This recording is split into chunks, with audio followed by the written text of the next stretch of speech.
Hello everyone. मेरी आवाज आ रही है? आप चैट बॉक्स में यस नो लिख सकते हैं। अगर किसी को कोई भी डाउट पूछना हो, किसी को भी अनम्यूट करवाना हो, वो चैट बॉक्स में मैसेज डाल सकता है। हम चैट बॉक्स को रेगुलर देख रहे हैं। वैसे आप अनम्यूट ऑटो अनम्यूट नहीं कर सकते, लेकिन अगर आपको किसी को भी कुछ भी बोलना हो तो आप चैट में अनम्यूट के लिए बोल सकते हैं।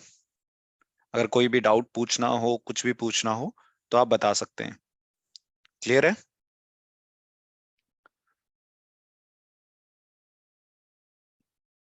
सो मेरा नाम योगेश है और मैं आपका फुल स्टैक का ट्रेनर रहूंगा। तो पहले हम बात करते हैं, पहले तो ये जानते हैं कि आप लोगों को कितना आता है, कितना आप लोग जानते हैं। तो मैं एक छोटा सा फॉर्म दे रहा हूँ, एक बार वो फिलअप कर दीजिए ताकि मुझे थोड़ा सा आइडिया हो जाए कि आप लोगों को कितना आता है। आपके चैट बॉक्स में एक यूआरएल पोस्ट किया है मैंने, आप उसको फिल कर दीजिए ताकि मुझे आइडिया हो जाएगा आप लोगों को कितना आता है। उसी हिसाब से हम पढ़ना स्टार्ट करेंगे। उसी हिसाब से अगर आपको बिल्कुल नॉलेज नहीं है तो हम जीरो से चलेंगे, उसी हिसाब से हम अपने कोर्स की स्पीड रखेंगे। ओके।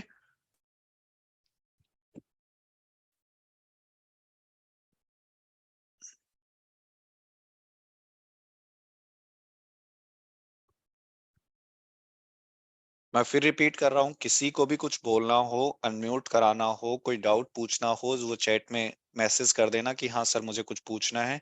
वो चैट में पूछ भी सकता है, वो डायरेक्ट बोल के भी पूछ सकता है।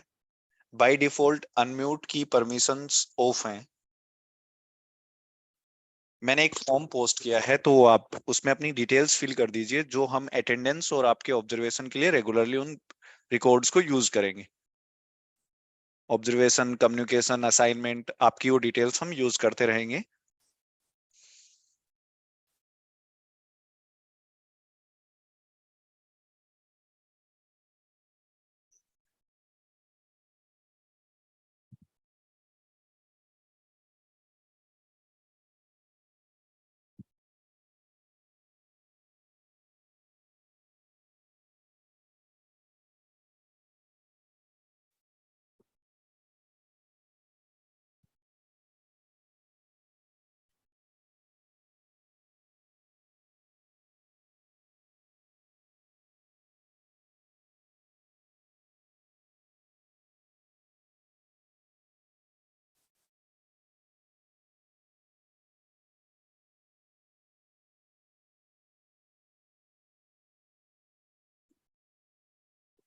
तो हमारा कोर्स रहेगा फुल स्टैक वेब डेवलपमेंट का। मैं थोड़ा सा ओवरव्यू दे देता हूँ हम क्या क्या पढ़ेंगे। हम पढ़ेंगे बेसिक एचटीएमएल से, एचटीएमएल पढ़ेंगे। उसके बाद हम सीएसएस पढ़ेंगे। उसके बाद हम बूटस्ट्रैप पढ़ेंगे। फिर हम जावा स्क्रिप्ट देखेंगे।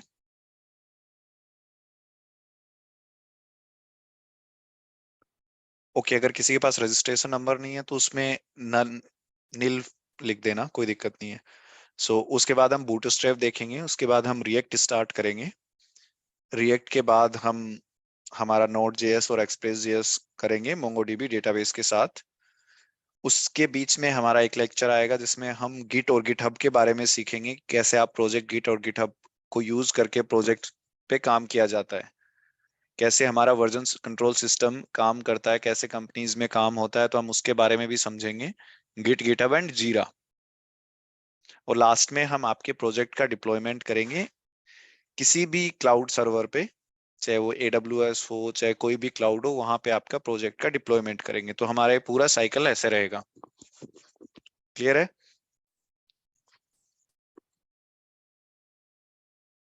इसके बीच में हम हर स्टेप पे प्रोजेक्ट्स बनाएंगे। जैसे जैसे हम चीजें पढ़ते जाएंगे आपके लिए असाइनमेंट होंगे और अलग अलग प्रोजेक्ट होंगे। एक चीज आपको हमेशा ध्यान रखनी है, चाहे आप असाइनमेंट एक दिन बाद लेट सबमिट कराएं, उसमें मुझे कोई प्रॉब्लम नहीं है, लेकिन ट्राई करें कि आप असाइनमेंट खुद बनाएं। क्योंकि मान लो आपने अगर कॉपी करके असाइनमेंट सबमिट करवा दिया, तो हम तो उसमें कर देंगे कि आपको बहुत अच्छा आता है, ये आता है, लेकिन वो आपके लिए ही नुकसान होगा। आपसे नहीं बन रहा, आप बोलो, डायरेक्ट मैसेज करो कि सर मैं नहीं बना सकता, मुझे चीजें समझ में नहीं आ रही। हम एडिशनल क्लास लेंगे उसके लिए, कुछ भी करेंगे, लेकिन कभी भी कॉपी करके असाइनमेंट सबमिट मत कराना। चाहे एक दिन लेट सबमिट करा देना कि सर इसमें टाइम लग गया, आपको कोई काम हो गया, कोई प्रॉब्लम नहीं है, बट अगर असाइनमेंट आप सबमिट करा रहे हो तो आपका बनाया हुआ होना चाहिए, क्योंकि हमारे दिए हुए नंबर आपको एग्जाम में काम में नहीं आएंगे, लेकिन आपके प्लेसमेंट में जरूर हेल्प करेंगे कि हाँ इसको इतना आता है। लेकिन अगर आप कॉपी करके असाइनमेंट सबमिट कराओगे तो फिर वो आपके लिए प्रॉब्लम है।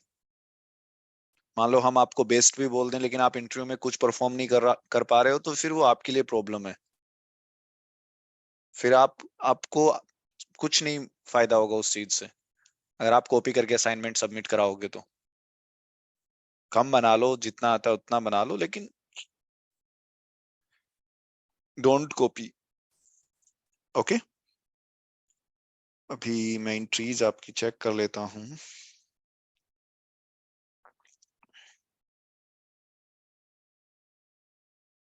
मेरे पास अप्रोक्सीमेट 21 एंट्रीज आ चुकी हैं।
ओके, जैसा कि मैं एंट्रीज से देख रहा हूँ मोस्ट ऑफ बच्चों को जीरो नॉलेज है एचटीएमएल के बारे में भी। तो ठीक है, कोई बात नहीं है, हम मतलब चीजों को सीखते हैं। हम स्टार्ट करते हैं, बस 5 मिनट में बाकी एंट्रीज आ जाती हैं। फिर हम थोड़ा सा आज ओवरव्यू लेते हैं। हम आज का लेक्चर थोड़ा शॉर्ट होगा, लेकिन हम ओवरव्यू ले लेते हैं। हम चीजों को समझ जाते हैं कि कैसे चीजें काम करेंगी।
वो जैसा कि मेरे पास स्टेट्स आए हैं, 100% बच्चों को गिटहब जीरो आता है।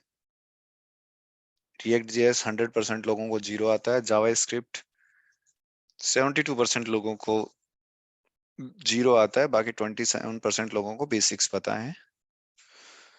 तो हम स्टार्ट करते हैं बिल्कुल जीरो से। पहले तो हम बात करते हैं वेब डेवलपमेंट क्या है, कैसे जो ये बोलते हैं फ्रंट एंड बैक एंड। पहले तो हम बेसिक वेब को समझते हैं कि वेब एक्चुअल में है क्या। कि ये जो बात करते हैं front end back and designer developer, ये क्या है ये सब टर्म्स। तो हम इन सब चीजों को एक बार देखते हैं। तो मैं एक बार अपनी स्क्रीन शेयर करता हूँ।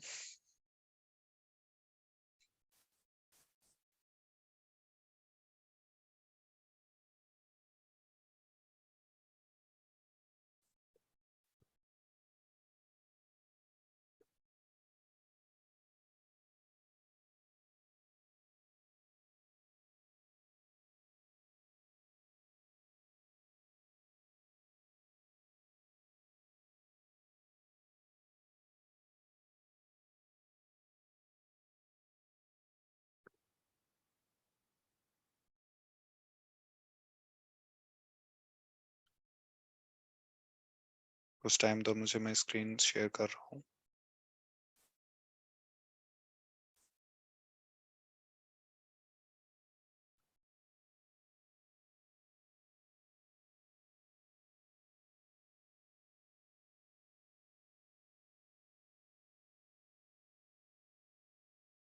सो हम पढ़ रहे हैं फुल स्टैक वेब डेवलपमेंट। तो वेब डेवलपमेंट के कुछ पार्ट्स में डिवाइड कर दिया गया कि कैसे चीजें डिवाइडेड हैं। अब अगर हम वेब डेवलपमेंट को देखें तो फ्रंट एंड डेवलपमेंट, इसमें तीन चीजें दिख रही हैं। एक सिंबल है HTML का, एक सिंबल है CSS का, तीसरा सिंबल है जावास्क्रिप्ट का। ये जो है ये फ्रंट में। अब फ्रंट हम किसको बोलते हैं? जो चीजें यूजर को विजिबल होती हैं। जैसे मान लो मैं कोई भी वेबसाइट खोलता हूं, अगर मैंने खोला वेबसाइट, तो जो ये यूजर को विजिबल हो रहा है वो पार्ट HTML CSS जावास्क्रिप्ट है। उसको हम बोलते हैं फ्रंट एंड, जिसके साथ यूजर इंटरेक्ट करता है। किसी भी वेबसाइट का वो पार्ट जिसके साथ यूजर इंटरेक्ट कर रहा है, ये हो गया हमारा फ्रंट एंड। तो ये सारी चीजें HTML CSS जावास्क्रिप्ट में लिखी हुई हैं। अब बात करते हैं कि HTML CSS जावास्क्रिप्ट। तो HTML क्या है? HTML एक टाइप से हमारी स्ट्रक्चर है, जिसको मान लो कि इस पेज की स्ट्रक्चर है, इसमें ये ग्रिड बना हुआ है, ये एक स्ट्रक्चर है HTML। CSS क्या करता है? CSS उसकी डिजाइन, जो कलर्स दिख रहे हैं आपको, जो भी आपको ये कलर दिख रहे हैं, ये साइजेस दिख रही हैं, ये सब CSS में डिफाइन होती है। जावास्क्रिप्ट क्या करता है? चीजों को वैलिडेट करने की, कि मान लो किसी फॉर्म को हमें कंट्रोल करना है, किसी बटन पे हमें इवेंट क्रिएट करवानी है, वो सब काम होते हैं जावास्क्रिप्ट के। मैं अभी चीजों के बेसिक ओवरव्यू दे रहा हूँ, हम इन चीजों को डिटेल में पढ़ेंगे। अभी मैं सिर्फ आपको वेब डेवलपमेंट का ओवरव्यू दे रहा हूँ कि वेब डेवलपमेंट में एक्चुअल में चल क्या रहा है। ओके, तो ये हमारा फ्रंट एंड का पार्ट हो गया, फ्रंट एंड। उसके बाद बैक एंड को देखें, जिसके साथ यूजर इंटरेक्ट नहीं करता, सर्वर साइड ऑपरेशंस होते हैं। इसमें हमारे अलग अलग लैंग्वेज आ गई, पाइथन आ गई, जावा आ गई, .NET आ गई, नोड आ गई, ये सब बैक एंड के लैंग्वेज। ओके, तो जिनके साथ यूज, जिसमें हम लॉजिक्स लिखते हैं, जिसमें हम रूल्स लिखते हैं, वो सब बैक एंड के पार्ट आ गया। जिसके साथ यूजर इंटरेक्ट नहीं करता, यूजर उनको देख नहीं सकता। जैसे इस वेबसाइट में मैं फ्रंट के कोड देख सकता हूँ, अगर आप Ctrl+U प्रेस करोगे ब्राउजर में तो ये शोर्स कोड है। मैं यहाँ पे HTML का कोड देख सकता हूँ। अगर मुझे CSS देखनी हो तो ये यहाँ पे बहुत सारी CSS हैं, मैं CSS देख सकता हूँ। मैं यहाँ पे चेंजेस करके देख सकता हूँ टेम्परेरी। जैसे मान लो मुझे इसका कलर चेंज करना है, तो मैं यहाँ पे चीजों को टेम्परेरी चेंज करके देख सकता हूँ।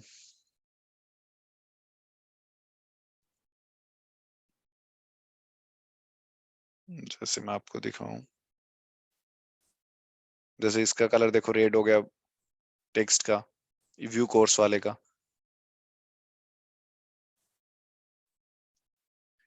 तो मैं यहाँ पे चीजों को टेम्परेरी चेंज करके देख सकता हूँ। ये टेम्परेरी चेंजेस हैं। जैसे ब्लैक टेक्स्ट है, इसको मैं रेड करके देख लूं। तो इन पार्ट के साथ यूजर इंटरेक्ट कर रहा है, यूजर इनका कोड देख पा रहा है कैसे लिखे हुए हैं, तो ये पार्ट हो गया हमारा फ्रंट एंड। बैक एंड में ऐसा कुछ नहीं होता। अब इसमें चीजें कैसे चल रही हैं, कोर्सेज कैसे खुल रहे हैं, कोर्सेज पे इनरोल कैसे हो रहा है, उसके जो लॉजिक्स लिखे हुए हैं, पेमेंट कैसे प्रोसीड हो रहे हैं, वो सब चीजें हैं बैक एंड। उनके साथ आप, उनके आप कोड नहीं देख सकते। ये चीज क्लियर है? इसमें किसी को कोई डाउट है, कुछ पूछना है?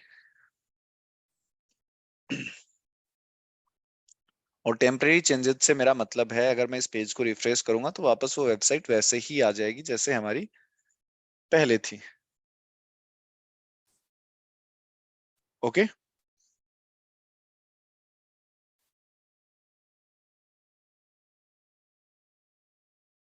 अब बात करते हैं हम बैक एंड वाले पार्ट की। तो जब सब बोलते हैं कि ये लैंग्वेज सीख लो, वो लैंग्वेज सीख लो, तो ये बैकएंड की लैंग्वेजेस है कि हम बैकएंड पाइथन में ले सकते हैं, जावा में ले सकते हैं, डॉट नेट में ले सकते हैं, नोड जेएस में ले सकते हैं हम। तो वो हमारे बैकएंड की लैंग्वेज होंगी। फ्रंट आप इसी में बनाओगे, HTML CSS जावास्क्रिप्ट। इसके फ्रेमवर्क्स भी आते हैं, जैसे CSS के लिए हम बूटस्ट्रैप यूज करेंगे। उसके बाद हमारे आते हैं डेटाबेस की। डेटाबेस आप कौन सा लेना चाहते हो? आप माई एसक्यूएल लेना चाहते हो, मोंगोडीबी लेना चाहते हो, पोस्टजीआरई एसक्यूएल लेना चाहते हो, तो आप डेटाबेस भी कोई भी यूज कर सकते हैं। डेटाबेस के अपने जैसे कुछ नो एसक्यूएल है, कुछ एसक्यूएल डेटाबेसेस हैं, तो आप कोई भी डेटाबेस उसमें यूज कर सकते हो। तो हम यूज करेंगे मोंगोडीबी जब हम पढ़ेंगे तो ये हमारा डेटाबेस का पार्ट है कि आप डेटाबेस, इससे भी यूजर इंटरेक्ट नहीं करता। फिर ये डेवऑप्स है। डेवऑप्स की फुल डेवलपमेंट प्लस ऑपरेशंस। तो ये कुछ टूल्स होते हैं डेवऑप्स को मैनेज करने के लिए। डेवऑप्स में मेनली सर्वर साइड हमारी आती है, लेकिन उसमें सारे ही टूल कवर हो जाते हैं, मतलब टेस्टिंग के टूल्स भी आ जाते हैं डेवऑप्स में। डेवऑप्स अपने आप में एक सब्जेक्ट है। तो हम इसमें पार्ट पढ़ेंगे कि सर्वर पे डिप्लॉय कैसे करते हैं, सर्वर काम कैसे कर रहे हैं, ये पार्ट भी हम कवर करेंगे। कि मान लो हमने कोड लिख लिया, तो उसको अगर हमारे सर्वर पे डिप्लॉय करना है, कि अभी तो हम सिस्टम में कोड बनाएंगे, लेकिन उसको मान लो डिप्लॉय करना हो, तो आप डिप्लॉय कैसे करोगे। एक उसमें हम गिटहब के बारे में पढ़ेंगे। ये मोबाइल ऐप डेवलपमेंट के लिए कि हम क्या यूज करना चाहें, कुछ फ्लटर यूज कर लो, डार्ट यूज कर लो, तो मोबाइल ऐप डेवलपमेंट के भी है। तो हम यहाँ तक चीजों को पढ़ेंगे। हम फ्रंट में HTML CSS जावास्क्रिप्ट पढ़ेंगे, फिर हम एक बूटस्ट्रैप लेंगे, फिर रिएक्ट जेएस लेंगे, हम बैकएंड में हम नोड जेएस लेंगे मोंगोडीबी डेटाबेस के साथ। फिर आप अपने प्रोजेक्ट को AWS पे भी डिप्लॉय कर सकते हो और दूसरे क्लाउड्स पे भी डिप्लॉय कर सकते हो। एक डाउट है, what is the use of database? Database क्या है? जो भी, मान लो कि सिंपल भाषा में मैं आपको समझाऊं कि आपका डेटा जो होता है, मान लो कि आपकी यूजर अकाउंट्स हैं, वो पीछे एक टेबुलर फॉर्म में स्टोर होते हैं, जिसको हम डेटाबेस बोलते हैं। कि सारा डेटा एक सिमेट्रिक वे में स्टोर होता है, जितना वेबसाइट का डेटा है। मान लो एक ई कॉम वेबसाइट है, तो उसके ऑर्डर्स का एक डेटा होगा, उसके कस्टमर्स का एक डेटा होगा। तो वो पार्ट डेटाबेस है। अगर मैं आपको लाइव दिखाऊं किसी डेटाबेस को, फॉर एग्जांपल मैं एक डेटाबेस आपको लाइव दिखाता हूं, तो एक सेकेंड, तो आपको ज्यादा क्लियरिटी आएगी कि जो भी,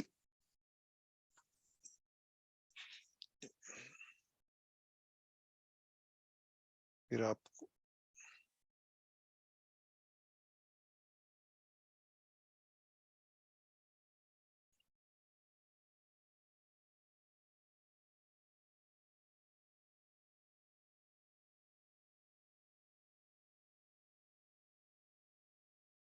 ये मेरा माई एसक्यूएल डेटाबेस का एक पेज है। तो मैं इसमें एक आपको डेटाबेस दिखाता हूँ। जैसे मैं, ये हमारी कोई पुरानी वेबसाइट चलती थी, तो उसका डेटाबेस है। तो आपकी सारी भी मतलब डिटेल्स हैं, जैसे मान लो कि यूजर क्या एक्टिविटी कर रहे हैं, क्या लॉग्स हैं यूजर के, यूजर की डिटेल्स हैं। जैसे मान लो कितने यूजर्स हैं, तो अगर अब मैं यहाँ पे देखूँ, तो यहाँ पे एक 13,000 यूजर्स इसमें स्टोर हैं। यूजर लॉग इन पासवर्ड, तो ये हमारा डेटाबेस है। एक टाइप से मान लो कि एक्सेल टाइप मान लो, कि हमारा डेटा सिमेट्रिक वे में स्टोर होता है। लेकिन हम पढ़ेंगे मोंगोडीबी डेटाबेस को, ये माई एसक्यूएल डेटाबेस है।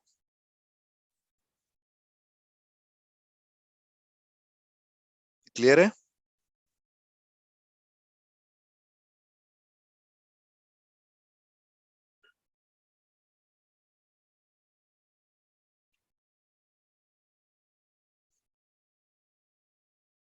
ओके। तो यहाँ से डेटा एक्सेस की अपनी अपनी कमांड्स होती हैं, उनके थ्रू ही डेटा एक्सेस कर लिया जाता है, जिनको क्वेरीज बोलते हैं। अगर बेसिक एसक्यूएल आपको आता है, तो एसक्यूएल क्वेरीज से हम डेटा को एक्सेस कर सकते हैं, और वही क्वेरीज वेबसाइट पे यूज होती हैं। जैसे ये क्वेरी लिखी हुई है, select star from WP users where user where one. तो अगर मैं इस क्वेरी को रन कराता हूँ, तो देखो मेरे पास ये डेटा ऐसे डिस्प्ले हो जाता है। तो सेम जब हम वेब पे डेटा फेच करते हैं, मान लो आपका रिजल्ट आया, तो आपकी एक यूनिक आईडी होती है कि आपका रिजल्ट किसी डेटाबेस की टेबल में स्टोर है, तो जब आप रोल नंबर लगाते हो तो वो डेटा उस वहां से वो फैच कर लेता है कि मान लो आपने रोल नंबर लगाया आपका 1 2 3, तो 1 2 3 की जो भी कॉलम होगा उस टेबल में, जैसे ये तो एक टेबल हो गई, जैसे मैं आपको दिखाऊं, जैसे मान लो ये यूजर की टेबल है, ऐसे ही मान लो आपके रिजल्ट की टेबल हो, तो इसमें ये एक टाइप से रोल नंबर मान लो, मैं जैसे मान लो ये श्रेया तिवारी है, तो इसकी आईडी है ये, तो मान लो आपका यही रोल नंबर हो,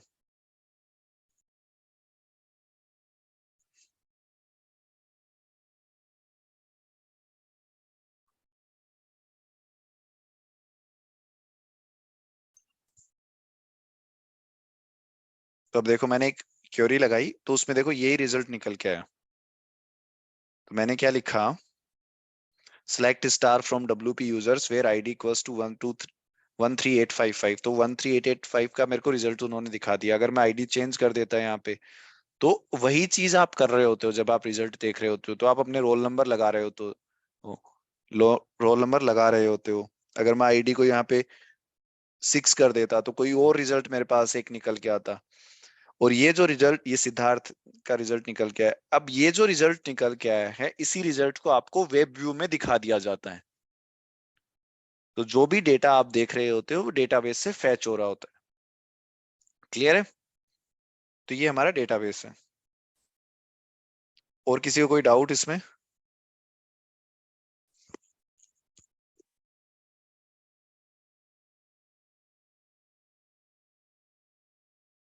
विनय, हम नोड जेएस यूज करेंगे।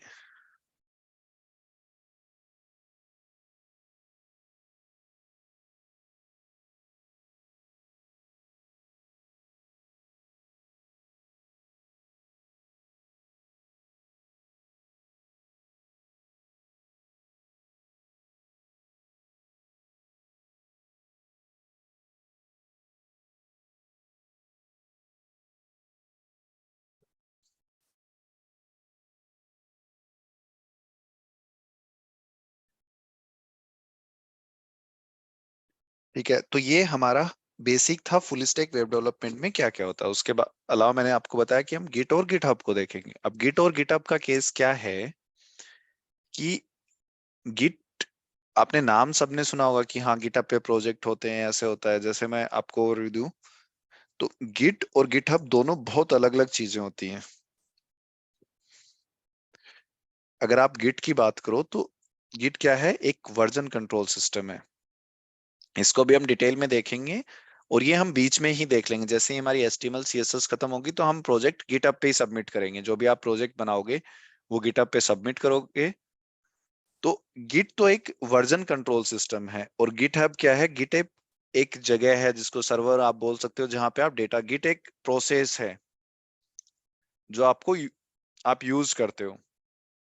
और गिटहब क्या है, अगर मैं दिखाऊं, गिटहब एक स्पेस मान लो जहां गिट के थ्रू आप प्रोजेक्ट सबमिट कर रहे हो, तो आप अपने प्रोजेक्ट यहाँ पे सबमिट करोगे। तो कंपनी जिसको यूज करती हैं कि अगर मान लो एक प्रोजेक्ट चल रहा है जिसमें 50 यूजर्स आ रहे हैं, 50 मतलब डेवलपर्स काम कर रहे हैं, तो आप कैसे मॉनिटर करोगे चीजों को, किसने कितना काम किया, कैसे उनके काम को आपस में अलाइन करोगे, कौन क्या बना रहा है, कैसे उनको सबको आपस में जोड़ोगे। तो ये सब चीजें होती हैं गिट की हेल्प से, कि हम गिट की हेल्प से उनके कोड को मैनेज करते हैं, कौन किस चीज पे, कौन कौन सी फंक्शनलिटी पे काम करेगा, प्लस कैसे वो काम करेगा। तो ये सब हम उसके थ्रू मैनेज करते हैं। प्लस उनका जो लिखा हुआ कोड है वो हम गिटहब पे भेज देते हैं। इसके अल्टरनेटिव भी होते हैं गिटहब के, उनको भी हम यूज ले सकते हैं। तो ऐसा नहीं है कि गिटहब ही हम यूज करें।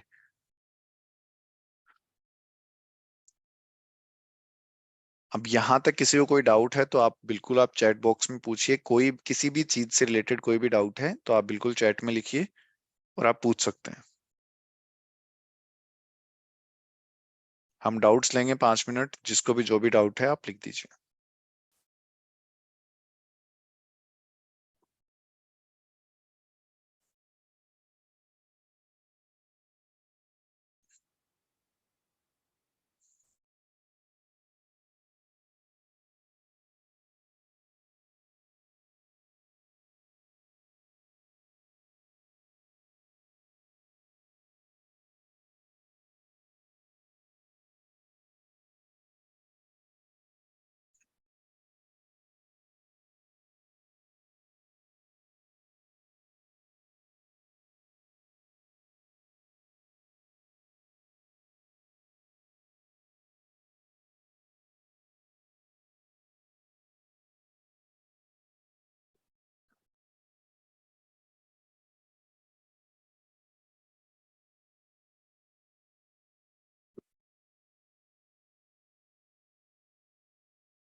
हम नोड जेएस यूज करेंगे पूर्वा।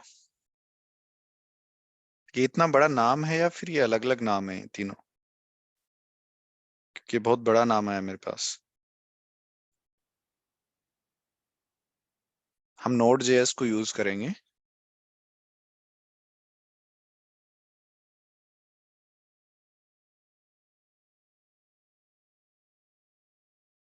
Okay okay okay okay.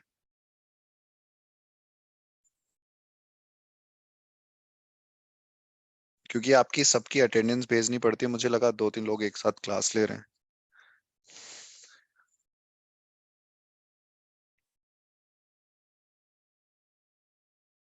What is DevOps? DevOps क्या है कि आपके डेवलपमेंट प्लस ऑपरेशंस से मिलके बना है, और डेवऑप्स में कुछ टूल्स हैं। मतलब आपके पूरा जो डेवलपमेंट साइकिल है उसमें वो टूल्स हेल्प करते हैं। ऑटोमेशन, जिनको हम ऑटोमेशन टूल्स बोल सकते हैं। तो अगर हम डेवऑप्स की बात करें, और मैं आपको बोल देता हूँ आज की क्लास में आप अपने जितने डाउट्स हैं वो पूछ लीजिए, क्योंकि ये एक टाइप से इंट्रो सेशन मान लीजिए, प्रोग्रामिंग से कैरियर से रिलेटेड इंट्रो सेशन मान लीजिए। तो आप अपने डाउट्स हैं जो भी पूछ लीजिए, और डाउट पूछने में कभी भी ये मत करो कि मैं अजीब डाउट पूछ रहा हूँ, किसको क्या लगेगा। यहाँ किसको पता चल रहा है? आप तो बोल भी नहीं रहे, आपको तो चैट में लिखना है कि सर ये बताइए।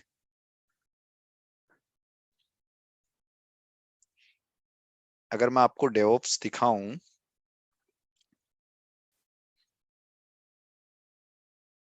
ये कुछ टूल्स हैं डेवऑप्स के। इसमें सभी हम यूज नहीं करते हैं, लेकिन कुछ मैन मैन टूल्स का हम आपको। अब ये डेवऑप्स का साइकिल है।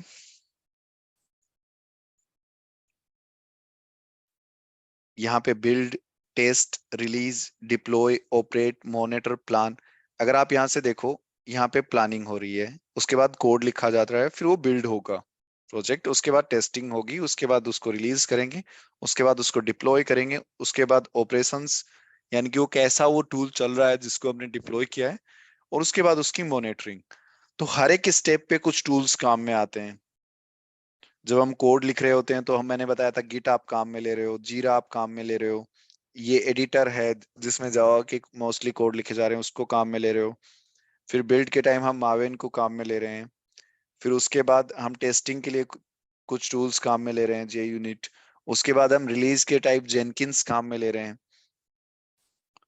उसके बाद हम सेफ काम में ले रहे हैं, पपेट काम में ले रहे हैं, एनसिबल काम में ले रहे हैं। तो ये सारे टूल्स हैं। ये क्या करते हैं, मान लो कि जैसे गिट हमारे कोड को मैनेज कर रहा है, जीरा क्या करता है कि उसके साथ अलाइन होके आप, मतलब प्रोजेक्ट में कैसे काम होगा, मतलब क्या नई अपडेट्स आएंगी प्रोजेक्ट में, वो सब देखते हैं। वन सेकंड, एक बार होल्ड करेंगे, मैं कॉल ले रहा हूँ।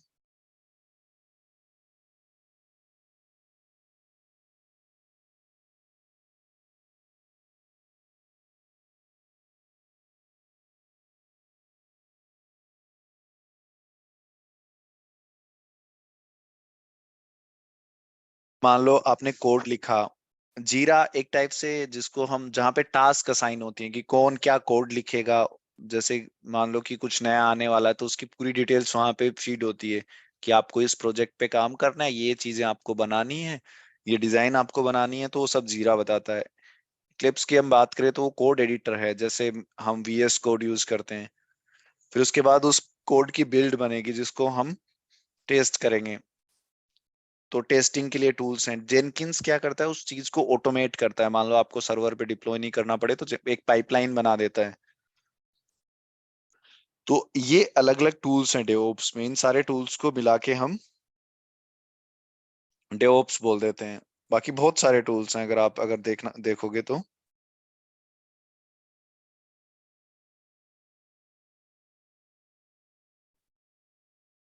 इन्होंने कम दिखा रखे हैं, लेकिन मोस्टली यही टूल्स काम में आते हैं। जैसे डोकर आपने डिप्लॉयमेंट के काम में ले लिया, आपने एडब्ल्यूएस सर्वर पे उसको डिप्लॉय किया है, तो ये सारे टूल्स हैं जो आप डेवऑप्स में पढ़ते हो। ओके, क्लियर है? या कोई और डाउट है?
अंदर का डाउट है नोड जेएस लैंग्वेज और फ्रेमवर्क। नोड जेएस फ्रेमवर्क है जावा स्क्रिप्ट लैंग्वेज में,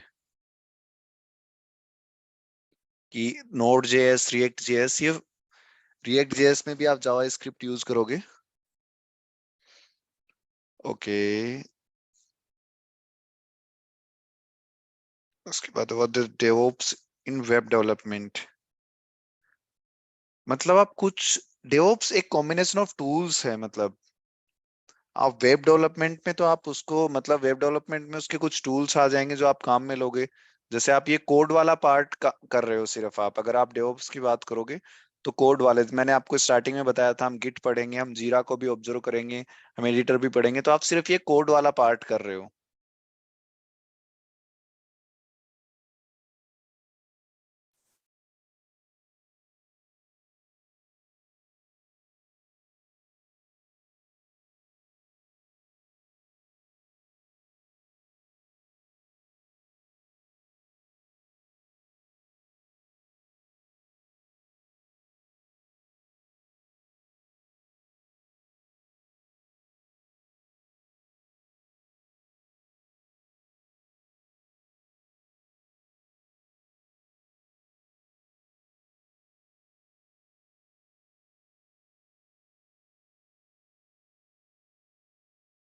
अपूर्वा का एक डाउट है, what is the use of Salesforce?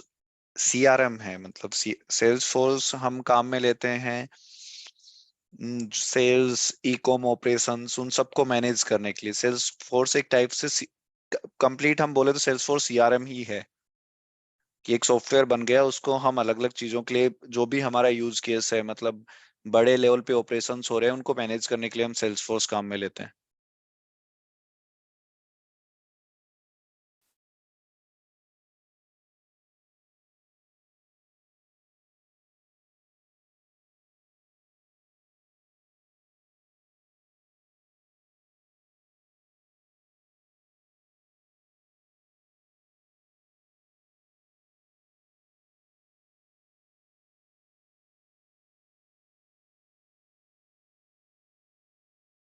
Clear है? और कोई डाउट?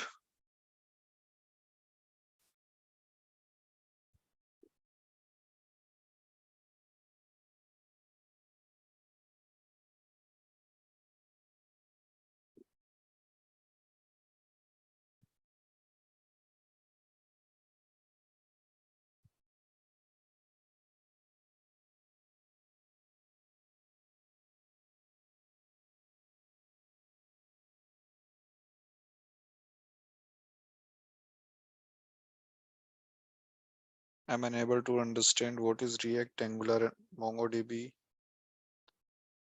ये जब आप पढ़ना स्टार्ट करोगे तो आपको धीरे धीरे समझ में आ जाएंगे। पहले हम थोड़ा, अगर आप जावास्क्रिप्ट तक जाओगे उसके बाद आपको रिएक्ट भी समझ में आनी स्टार्ट हो जाएगी, कुछ इसमें हार्ड एंड फास्ट नहीं है।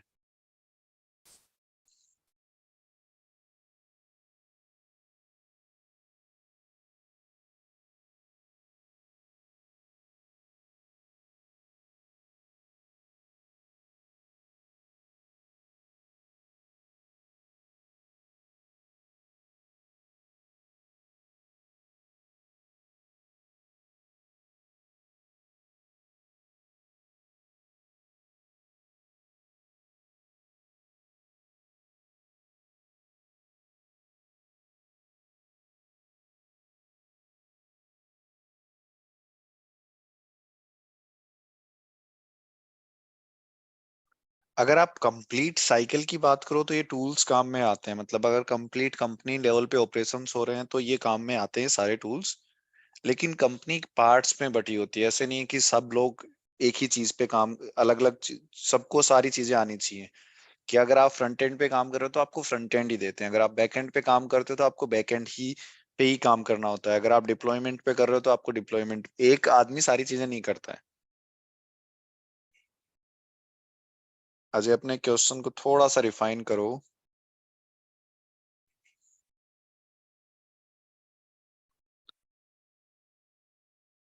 मणिकांत, हाँ आपके डीएसए का पार्ट आएगा।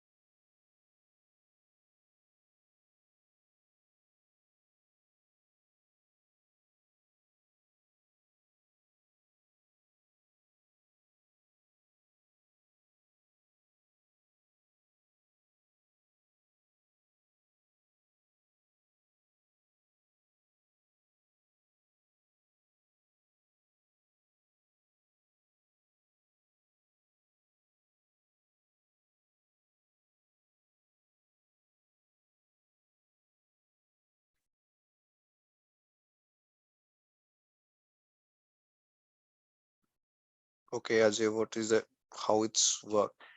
मैंने बताया था बैक एंड सर्वर साइड है कि आप जो भी चीजें, जो भी ऑपरेशंस होते हैं एग्जैक्टली मान लो कि एक यूजर ऑथेंटिकेट कर रहा है, कुछ एपीआईज काम कर रही हैं, या फिर आप कोई ऑर्डर के लिए जो प्रोसेस होता है, उन सब के कोड बैकएंड में आते हैं कि कैसे वो आर्किटेक्चर या फ्लो काम करेगा, कैसे डेटा स्टोर होगा, किस वे में स्टोर होगा। मान लो कि आपके पासवर्ड, अगर मैंने दिखाए कि मैंने एक यूजर यहाँ पे आपको खोल के दिखाया कि ये इसका पासवर्ड है, लेकिन ये इनक्रिप्टेड है, तो ये कैसे इनक्रिप्ट होगा? मतलब वो जो सारी चीजें, जितने भी मतलब लॉजिक्स हैं, वो सब बैकएंड पे, बैकएंड लेवल की चीज है। तो बैकएंड में ये सारी चीजें होती हैं। लॉजिक्स फ्रंट में सिर्फ ये होता है कि यूजर क्या देख पा रहा है। मान लो कि हमने लॉगिन की डिजाइन बना सकते हैं हम फ्रंट में, कि मैंने एक फील्ड बना दिया, एक फॉर्म बना दिया, उसमें लिख दिया मैंने यूजर नेम पासवर्ड, लेकिन वो पासवर्ड कैसे ऑथेंटिकेट करेगा, कैसे वो पासवर्ड वहां से वापस आएगा, कैसे वो डेटाबेस के साथ कनेक्ट करेगा कि हाँ ये इस डेटाबेस से इसको वैल्यूज लेनी है, वो सारी चीजें बैकएंड वाली पार्ट आ गया।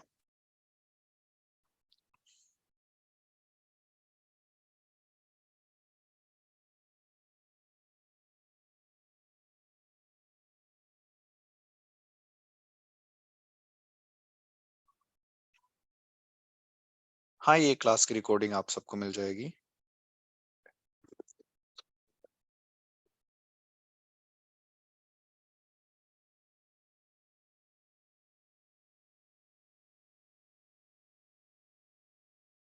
और कोई डाउट?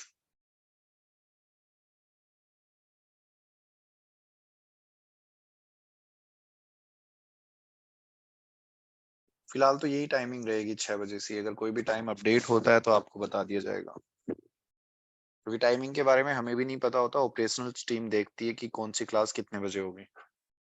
जैसे आपके पास शेड्यूल आता है वैसे ही हमारे पास शेड्यूल आता है।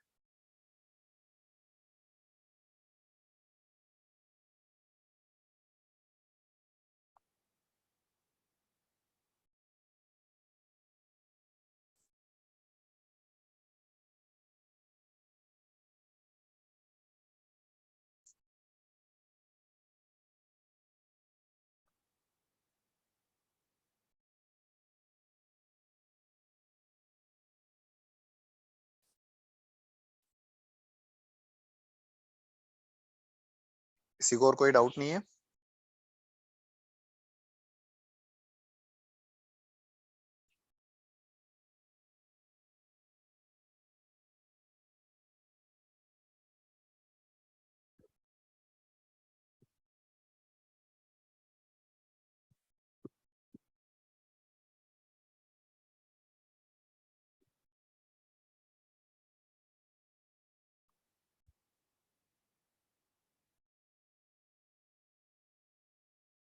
वीडियो रिकॉर्डिंग शायद आपको ऐप पे प्रोवाइड करवाई जाएगी।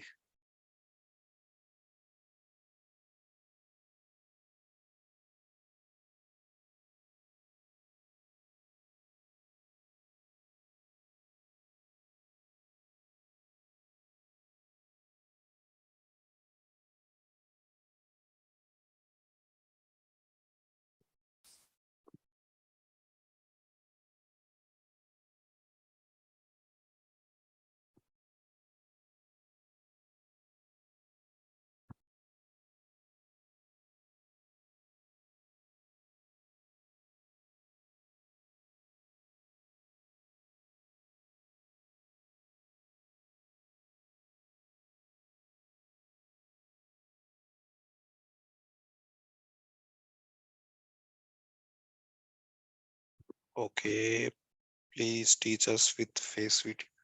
हाँ, हम कल कैमरा ऑन करके क्लास लेंगे, बिल्कुल क्लास ले लेंगे कैमरा ऑन करके।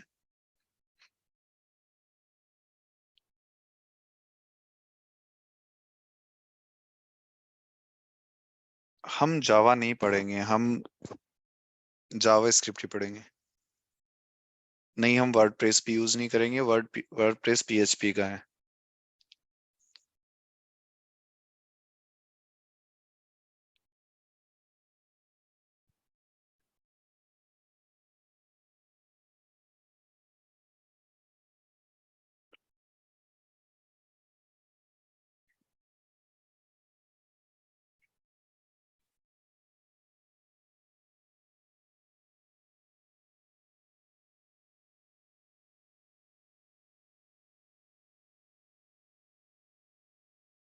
Please show us a good web page and make us understand how they are made.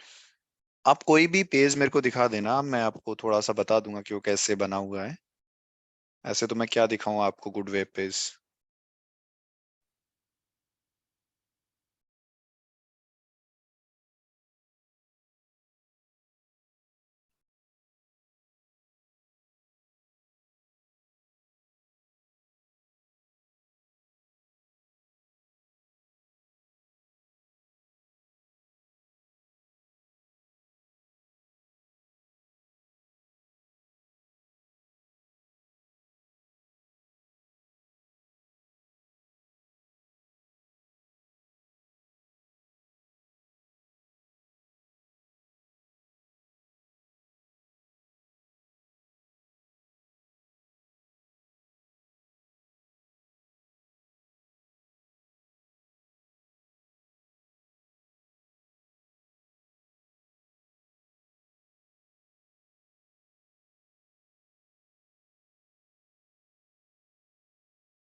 आपके कंप्लीट कोर्स अप्रोक्सीमेट 4 महीने ही चलेगा।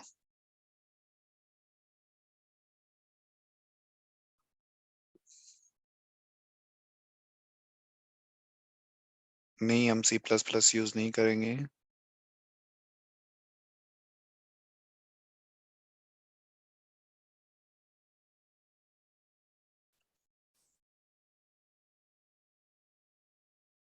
ठीक है, मुझे लग रहा है कि आपके मोस्टली क्वेश्चंस हो गए हैं। फिर भी अगर कोई क्वेश्चन रहे तो आप बीच में पूछ लेना। अब मैं थोड़ा सा आपको ओवरव्यू देता हूँ अभी आपको 10-15 मिनट का, कि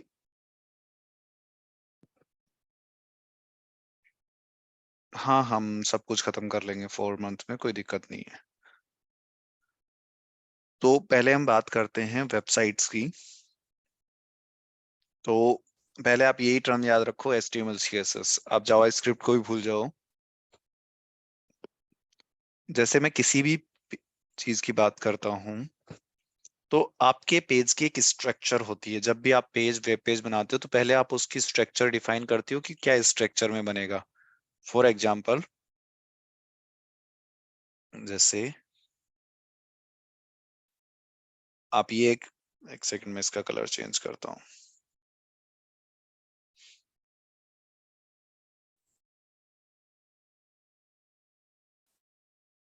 जैसे ये इसका हेडर बनेगा, ये एक पार्ट हो गया, हेडर वाला पार्ट हो गया।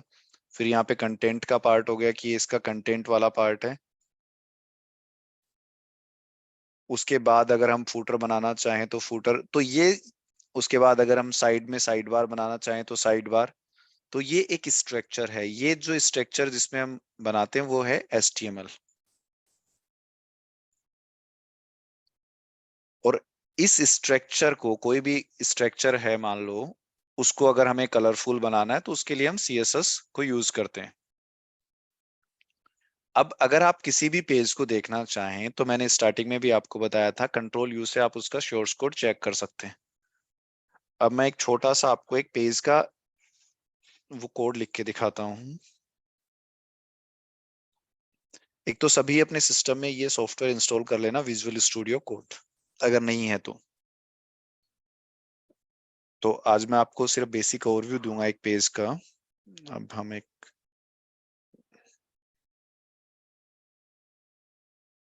नया पेज बनाते हैं। जैसे मैं एक नया पेज बना लिया, jec.html। तो जब भी आप एक HTML का पेज बनाते हैं तो आपके एक बेसिक एक स्ट्रक्चर है उसकी। अब वो बेसिक स्ट्रक्चर क्या है,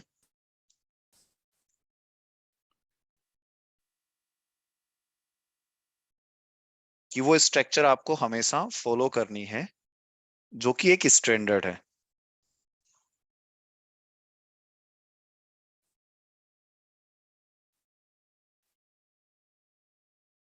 ये एक स्टैंडर्ड है। ये HTML टैग है। इसको अगर आप ओपन करते हो, अब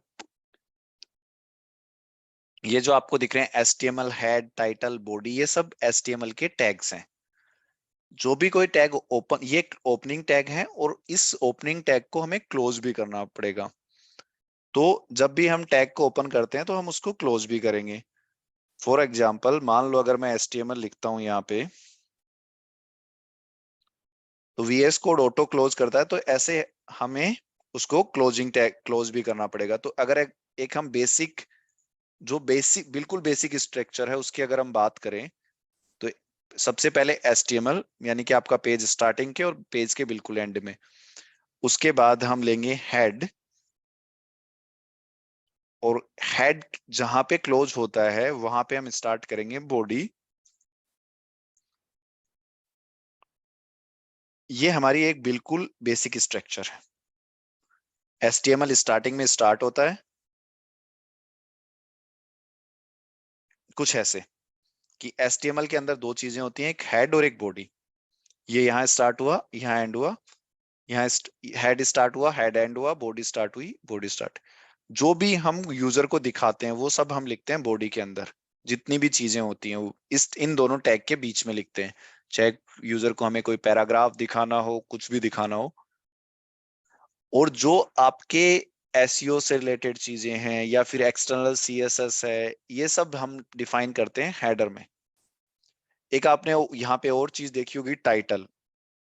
तो पेज का जो टाइटल है वो भी हम हेडर में डिफाइन करते हैं। और टाइटल कौन सा होता है, अगर मैं आपको यहाँ पे बना के दिखाऊं टाइटल, और टाइटल में मैं लिख दूं हेलो यूजर, उसको मैं सेव कर दूं, और इस पेज को अगर मैं ब्राउजर में देखना चाहूं,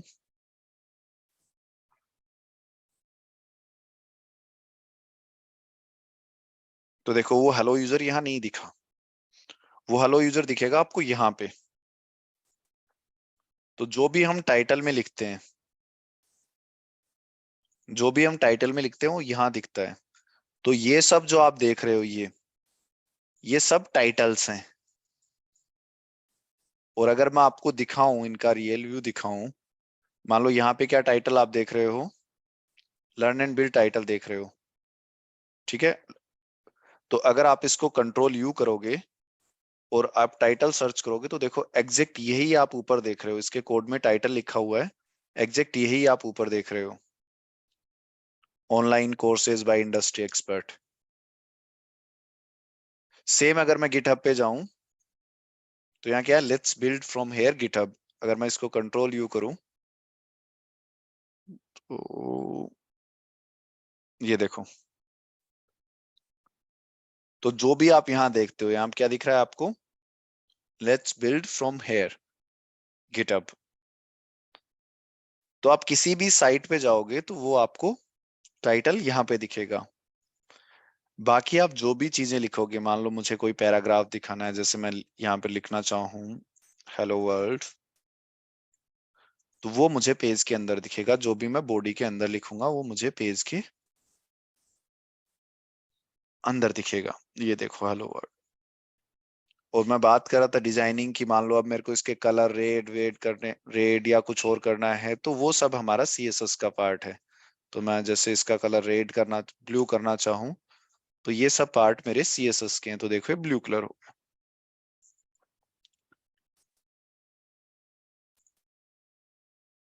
तो ये एक हमारा बेसिक ओवरव्यू है। ओके, बाकी हम नेक्स्ट क्लास में पढ़ेंगे। जो भी आपको डाउट हो वो आप क्लास में आने से पहले पूछेंगे। मान लो आपको किसी भी क्लास में कोई भी डाउट रह जाता है, स्टार्टिंग के 10 मिनट हमारा डाउट सेशन रहेगा, उसमें आप पूछोगे। बीच में डाउट रहेगा तो आप बीच में पूछ सकते हो। लेकिन अगर लास्ट क्लास का कोई भी डाउट है, प्रीवियस किसी भी क्लास में डाउट है, तो वो स्टार्टिंग के 10 मिनट में आप पूछ लोगे। क्योंकि स्टार्टिंग के 10 मिनट में जब तक सब आते हैं तो आपके डाउट भी क्लियर हो जाएंगे और हमारा टाइम भी वेस्ट नहीं होगा। ओके, तो मिलते हैं हम नेक्स्ट क्लास में। किसी को कुछ पूछना है तो अभी भी टेक्स्ट में लिख सकते हो, मैं वेट कर रहा हूँ आपका 2 मिनट तक।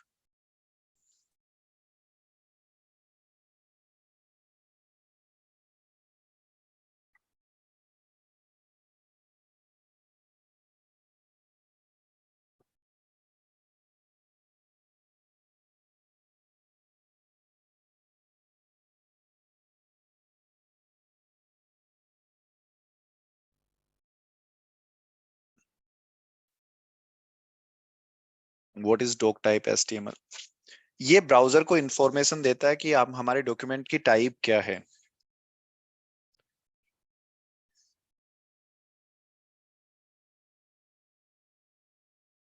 आप प्रोजेक्ट्स बनाओगे, कंप्लीट होने के बाद आपको प्रोजेक्ट्स असाइन होंगे, वो आप कंप्लीट करोगे।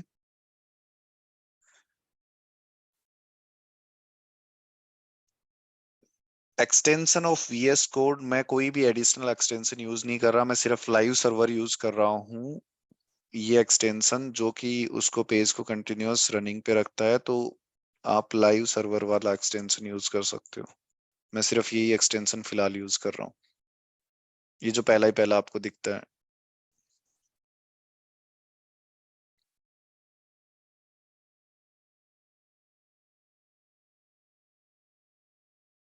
Node.js daily 2 hours approximate, 1.5 to 2 hours।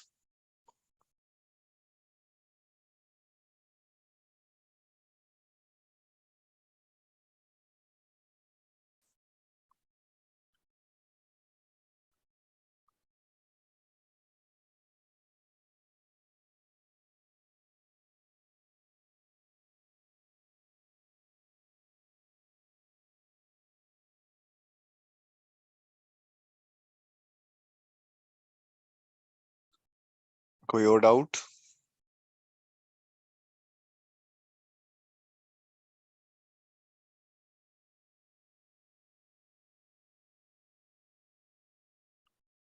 Okay, thank you everyone. I'm ending the session. Thank you.